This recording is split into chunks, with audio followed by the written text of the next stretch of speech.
Yes, the update is that an individual that went to the hospital that night with gunshot wounds, Aaron Gordon Johnson, 23 of Tyler, was, after checking himself out of the hospital, we applied for and received warrants from 241st State District Judge Debbie Gunner for tampering with physical evidence, felon in possession of a firearm, and the third charge was unlawful possession of a firearm by a felon. You were telling me a bit ago additional charges could be filed. Additional charges could be possible. We have a lot of ballistics involved in this investigation. We had at least 6 different calibers and 6 different firearms used in this event. We're putting things together. We've been out all hands on deck. Everybody in CID has been working on this since it started. As you know, things like this, even though they happen out there in the countryside, they sometimes come into the very busy city of Tyler, like if you will, the Daiquiri shooting on Troop Highway at the Daiquiri Express, where innocent people were wounded, and that's our concern in this situation.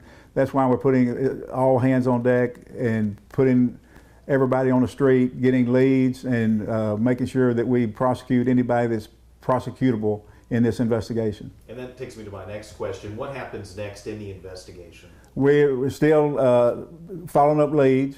Followed up leads to Longview, to Marshall, all around Smith County, and we have gotten lots of information. We've got a lot. That's also given us opportunity to get evidence submitted to, number one, our NIBIN, our National Institute of Ballistic Identification Network, which is we operated ourselves. It's a function of ATF, but it helps us if we have shell casings and a firearm, we can match up the shell casings to that firearm, which helps tremendously in an investigation like this.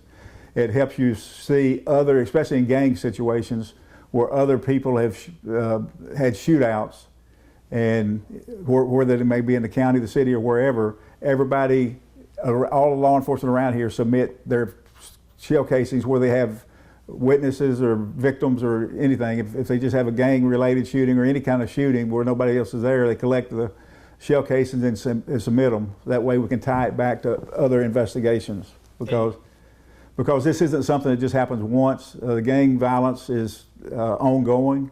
A lot of people think Tyler doesn't have gang violence, and they want to call them wannabe gangs. I can tell you from experience, a wannabe gang member can hurt you much worse than a gang member can, because they have something to prove.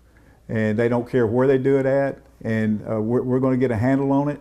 Just as I said the other day, we're using our Texas Anti-Gang Center, and we're going out full out to rid Tyler, Smith County of gang members and gangs.